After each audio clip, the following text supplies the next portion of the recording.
नमस्कार। स्वागत है आपका मेरे YouTube channel e commerce Arjun पे।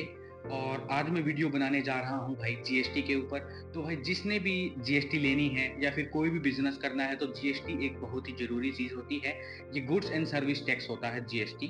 गुड्स एंड सर्विस टैक्स में आप जब सामान खरीदते हैं तो भी आपको टैक्स लेके खरीदना पड़ता है, और आप जब बेचते हैं तो भी आपको जीएसटी उसकी भरनी पड़ती है। तो भाई जीएसटी कैसे लेते हैं, बहुत से भाइयों के कमेंट आए थे कि भाई जीएसटी के ऊपर वीडियो बनाओ, जीएसटी के ऊपर बनाओ, क्योंकि हमको भी बिजनेस करना है। और तो बहुत से भाइयों के क्वेश्चन थे हमारे कमेंट सेक्शन में, जो कि मैं आज कवर अप करने जा रहा हूँ। तो भाइयों बने रहिए मेरे साथ चैनल में, और अगर आपने यूट्यूब चैनल मेरा अभी तक सब्सक्राइबर नहीं किया है तो आप प्लीज मेरे चैनल को सब्सक्राइब कर लेना। यहाँ पर आपको बहुत अच्छी जानकारी मिलेगी।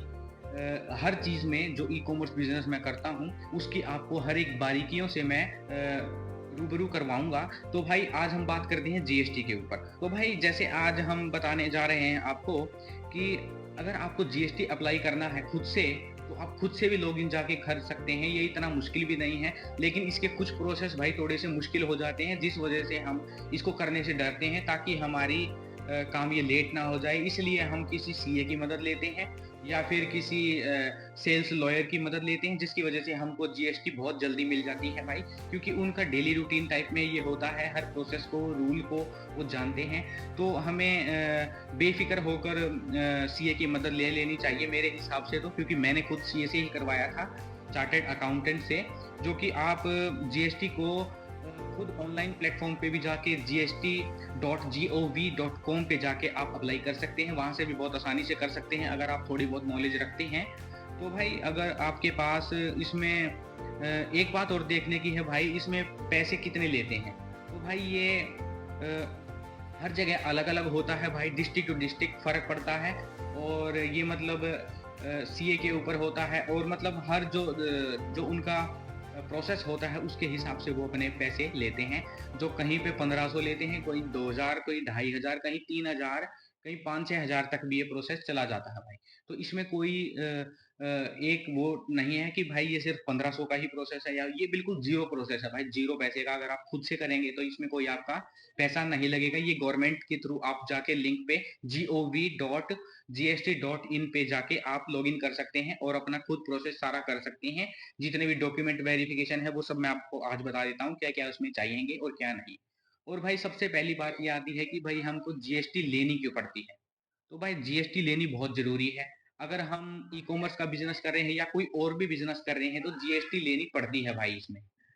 तो भाई एक बात और बता दूं, हमको जीएसटी क्यों लेनी पड़ती है, क्योंकि भाई अगर आप ई कॉमर्स का बिजनेस कर रहे हैं या फिर कोई और भी बिजनेस कर रहे हैं तो आपको जीएसटी, तो आपको पता ही है कितनी इम्पोर्टेंट हो चुकी है आज की डेट में। जब से ये नरेंद्र मोदी जी ने अप्लाई किया है कि जीएसटी के बिना हम सेल और परचेज नहीं कर सकते, तो उसके हिसाब से हमको आज जीएसटी लेना बहुत ही जरूरी हो गया है हमारे बिजनेस के लिए।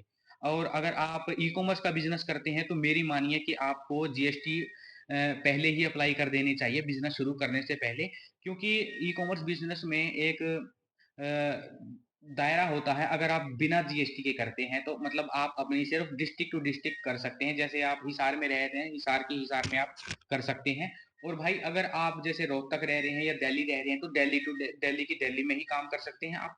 दिल्ली से बाहर आपके प्रोडक्ट सेल आउट नहीं होंगे। तो भाई अगर आप जीएसटी लेंगे तो पूरी ऑल ओवर इंडिया आपके कवर हो जाएगी, और आपका जीएसटी सर्टिफिकेट बन के आ जाएगा। उसके बाद आपको बेहिचक प्रोडक्ट की सेल करो पूरी ऑल ओवर इंडिया। तो भाई जीएसटी का ये बहुत बड़ा फायदा भी होता है। तो हमें ई कॉमर्स बिजनेस अगर करना है तो भाई जीएसटी ले लेनी चाहिए, इसके लिए बेझिझक ले लेनी चाहिए भाई हमको। तो भाई सबसे पहले हम बता देते हैं आपको डॉक्यूमेंट इसके लिए क्या रिक्वायर्ड होते हैं। तो भाई साहब आपको एक पैन कार्ड की जरूरत पड़ेगी, जो कि आजकल सबके पास होता है, आधार कार्ड की जो कि लिंक हो आपके मोबाइल नंबर से, ठीक है। और एक भाई अगर आपकी खुद की प्रॉपर्टी है तो आपको चाहिएगा इलेक्ट्रिसिटी बिल, और एक प्रूफ ऑफ अ एड्रेस कि आप कहाँ पे रह रहे हैं, और आपके जो नाम है वो एनओसी स्टैम्प पेपर के साथ। तो भाई ये डॉक्यूमेंट चाहिएंगे अगर आपका खुद का घर है, ठीक है। और अगर आप रेंटेड पे हैं तो आपको क्या चाहिएगा, तो सुन लीजिए भाई आप।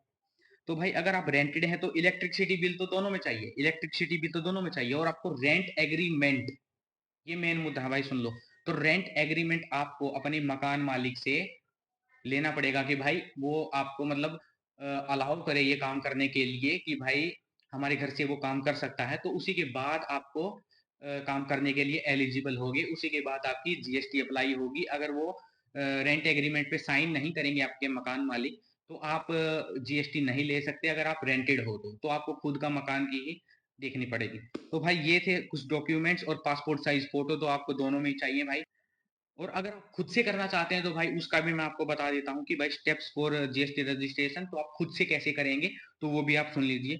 अगर आपको खुद से करना है तो आपको एक new file application on the GST portal GST government.gst.com पे जाके आपको अप्लाई करना है। और उसके बाद आपको आपका आधार वेरीफाई करना है। उस पर एक ओटीपी आएगा। ओटीपी आने के बाद आपको एक अपॉइंटमेंट बुक करनी है, जो कि जीएसटी सेंटर में आपको जाना पड़ेगा। वहां पे आपको वेरीफाई करवाने पड़ेंगे अपने डॉक्यूमेंट्स, जो एड्रेस ऑफ अप्रूव हैं और जो वेरिफिकेशन है, इलेक्ट्रिसिटी बिल है जो भी। और आप वेरिफिकेशन के बाद आपको एक ARN नंबर मिलेगा भाई, ARN नंबर, जो कि आपने देखा होगा जब आप लाइसेंस अप्लाई करते हैं तो भी आपका ARN नंबर आता है।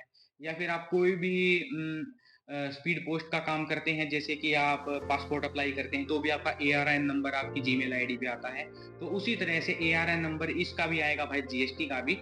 तो वो आपका आएगा और उसके बाद आपको गवर्नमेंट ऑफिसर से वेरीफाई करवाना है भाई। गवर्नमेंट ऑफिसर से वो वेरीफाई कर देंगे, या फिर उसको क्लैरिफिकेशन मांगेगी, भाई हमको इन डॉक्यूमेंट्स में क्लैरिफाई करके दिखाओ कि आपके ओरिजिनल डॉक्यूमेंट्स हैं। तो वो जो भी कुछ मांगेंगे उसको आपको वेरीफाई करना है। उसके बाद भाई या तो वो रिजेक्शन लगा देंगे, किसी मद्देनजर आपकी मतलब गलती होगी, या फिर आपने कोई वेरिफिकेशन नहीं डाली होगी, या आपने कोई भी अपडेट जो आपके पास आई होगी उसके थ्रू आप नहीं चले होंगे, तो वो रिजेक्शन डाल देंगे भाई। वो रिजेक्शन के बाद थोड़ी मुश्किल बढ़ जाती है, तो इसका ध्यान रखना, अपडेट रहना बिल्कुल जीमेल आईडी से, आपके मोबाइल नंबर से।